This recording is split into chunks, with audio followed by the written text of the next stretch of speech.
रणधीर सिंह जी, इस महापंचायत में आए हुए मेरे सभी बुजुर्गवार, सभी मेरे साथी, माता और बहनों, अपना मारे छा में गिरे, अपने का दुख हो है, मरता है संसार जगत में अपने का दुख हो है। तुम अपने हो भाई, पर तुम्हें कोई अपना नहीं मान रहा।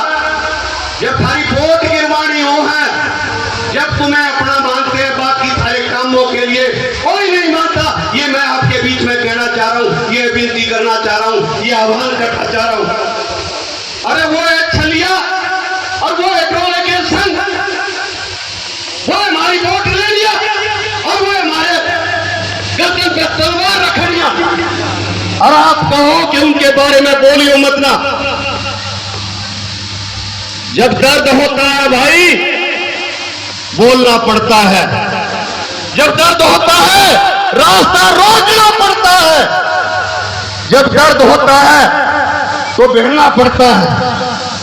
ये कंजाला की भूमि को नतमस्तक करते हुए, प्रणाम करते हुए, सिर झुकाते हुए मैं अपनी बात रखना चाह रहा हूं। मैं हरियाणा शक्ति हायर सेकेंडरी स्कूल में जब पढ़ता था, 77-78 में एक आंदोलन चला था और उसी आंदोलन का नतीजा था कि संसार के अंदर जो सबसे बड़ी रैली हुई, जिसमें चौधरी चरण सिंह जी ने संबोधित किया था, आज भी वो गिनीज बुक में रिकॉर्ड में कायम है। कोई भी भाई गूगल पे जाके देख सकता है। वो आप और हम लोगों की ताकत थी, आप और हम लोगों की एकता थी, और आप और हम लोगों का समर्पण था, जो हम साथ रहे और आवाज उठी और सरकार को झुकना पड़ा था। आज ये तो सरकार बैठी है, उस सरकार से हम अपना हक मांग रहे हैं। कोई हम भीख नहीं मांग रहे हैं, हमारा हक है, हक मांग रहे हैं। मैं एक बात कहना चाहता हूं भाई, सन 2008 में सर्कल रेट बढ़ाए गए थे। उसके अंदर प्रावधान था कि हर 5 साल के अंदर सर्कल रेट बढ़ाए जाएंगे। उसके अंदर प्रावधान था कि हर साल 10%, 15% सर्कल रेट बढ़ाया जाएगा। 2013 के अंदर सरकार बदल गई, दूसरी सरकार आई। उस सरकार ने सर्कल रेट लेके आए तो उसने भाई एक हांडी में 2 पेट किए थे। जब ग्रीन बेल्ट के जो 48 गांव थे, उनका सर्कल रेट 1.5 करोड़ रुपए प्रति एकड़ किया था और दूसरा 3 से 4 करोड़ किया था। उस मामले को लेके मैं दिल्ली हाई कोर्ट में गया था। कोई भी आदमी, कोई भी साथी मेरे नाम से वो केस निकाल सकता है हाई कोर्ट से। मैंने कहा था एक हांडी में 2 पेट नहीं होंगे, एक सर्कल रेट होना चाहिए, एक ग्रीन बेल्ट है।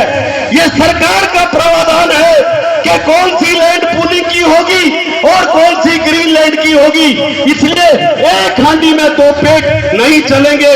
और वो सरकार उस बात मेरी झुकी थी और वो सर्कल रेट नहीं हुए थे 2 तरह के।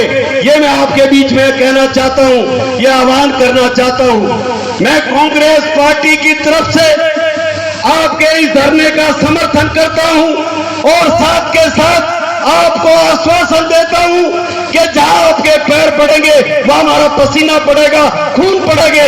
ये मैं आपके बीच में निवेदन करना चाहता हूं, आह्वान करना चाहता हूं। मैं आपकी पंचायत में आपके आने से पहले अपने कांग्रेस के नेताओं से सबसे बात करके आया हूं। आका आपका पाछा मारा, आपके पाछे जब गर्दन घुमाओगे तो कांग्रेस पार्टी खड़ी नजर आएगी। ये मैं आपके बीच में निवेदन करना चाहता हूं, ये आह्वान करना चाहता हूं, ये विनती करना चाहता हूं, ये प्रार्थना करना चाहता हूं।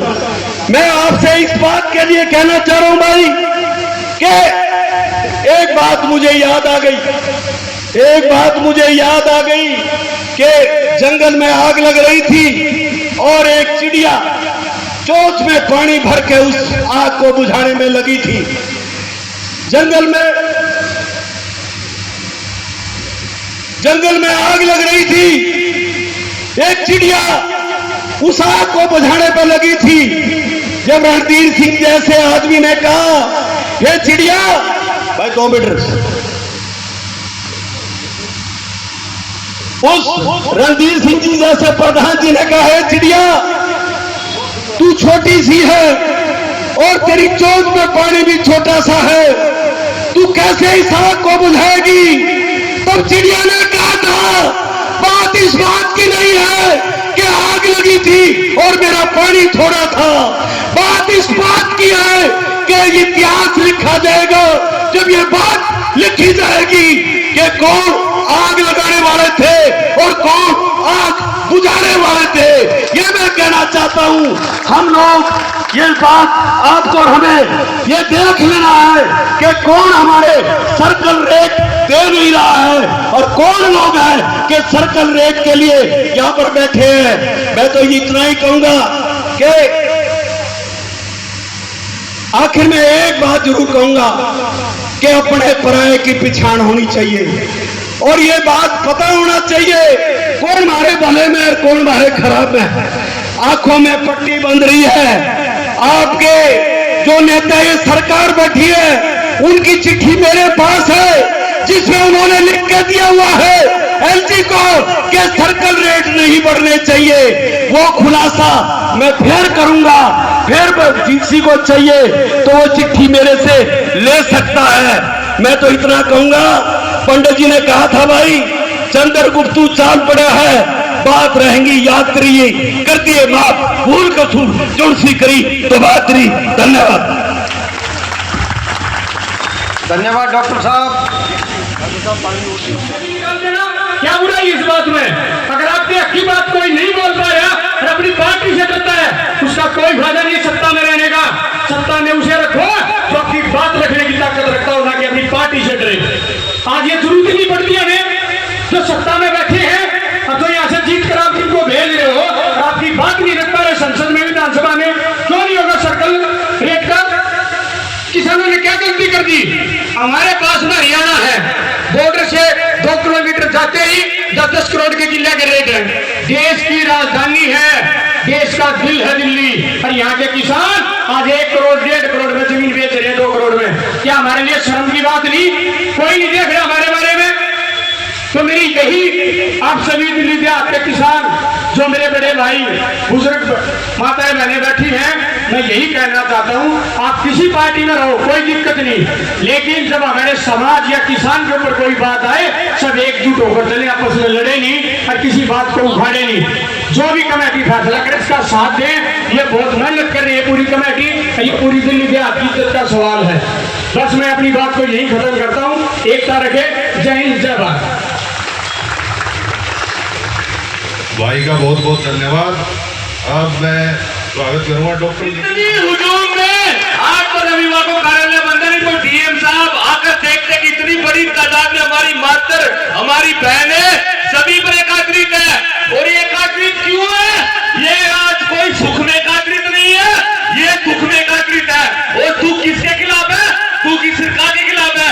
हम कभी भी सरकार के खिलाफ नहीं बोलते हैं, पर अगर सरकार जनता के खिलाफ होगी, हमारे खिलाफ होगी, तो ये दर्द बाहर आएगा और हम बोलेंगे। और ये सरकार क्या कह रही है कि इसे 18 साल पहले कम सर्कल रेट देंगे। अरे आप तो हमेशा देश को पीछे करने का काम करते हो। कहाँ इटली पहुंच गया, कहाँ अमेरिका पहुंच गया 2050 में, और आप हमारे देश को 1998 में लेकर जा रहे हो। ये तक छूट रहे हैं जब हमारे नौजवान सरकार के खिलाफ आवाज उठाते हैं। और आपको किसी भी यूनियन की जरूरत नहीं, क्योंकि जो ये देहात यूनियन है ये तख्ता हिला देगी, चाहे वो दिल्ली का हो चाहे वो सेंटर का हो। और आप अपनी एकता ऐसे बनाए रखिए। मैं भी नरेला पापरे गांव से आता हूँ, हम सभी संघर्ष करते हैं। 524 गांव का सर्कल रेट है, जो गांववासी है आका आपको लेना है और पीछा पूरा दिल्ली लेगा, क्योंकि अगर आप बात नहीं बोले तो कल को कोई भी आपके लिए बोलेगा। और इसलिए आप अपनी आवाज रखिए, आप उठिए मत, मर जाइए पर यहाँ से उठना मत, क्योंकि अगर आप उठ गए तो ये सरकार कल को कुछ अन्याय करेगी। और सरकार सिर्फ और सिर्फ अन्याय करने के लिए होती है। किसी भी सरकार हो, सरकार के ये देखते हैं, अगर सरकार जनता के साथ है तो वो आपकी बात उठाएगी। और अगर सरकार अगर किसी गवर्नमेंट नहीं चाहती है तो वो कभी भी आपकी बात उठाएगी। क्योंकि ये वो व्यक्ति है, इनको ये लगता है कि हमारे देश में दिल्ली में आ गए तो ये चाहेंगे नहीं। इनका धर्म आपको तोड़ना है, इनका ये जो विश्वास अंधविश्वासी आपको तोड़ना है। क्योंकि खाली इतना बताना चाहूँ, जो यहाँ पे हम डिमांड कर रहे हैं वो कानून के आधार पे बहुत ही सही और बहुत ही सटीक है। कहीं पर भी हम ऐसी कुछ बात नहीं कह रहे जिसमें हम कानून के परे जाकर के कुछ कह रहे हो। सही बात तो ये है कि कानून में जो कुछ है वो हमको नहीं जा रहा। ये हम हमारा फायदा नहीं मांग रहे। मेरी भी छोटी सी जमीन पंजाब में है, ये हम हमारा फायदा नहीं मांग रहे, हम हमारे नुकसान से बचने की कोशिश कर रहे हैं। और नुकसान फिर भी पूरा नहीं बचेगा अगर 25 करोड़ दे देंगे ये, लेकिन नुकसान कम से कम हो, हमारा प्रयास खाली इतना है। आप देखिए, जब मास्टर प्लान आता है आप कहते हैं दिल्ली की सारी जमीन जो है वो अर्बन लैंड है, वो शहरी जमीन है। जब आप हमें मुआवजा देते हैं कहते हैं ये एग्रीकल्चरल लैंड है। जब आप हमसे हाउस टैक्स लेते हैं तो उसके रेट आप अपने हिसाब से लगाते हैं। जब आप हमारी जमीन लेते हैं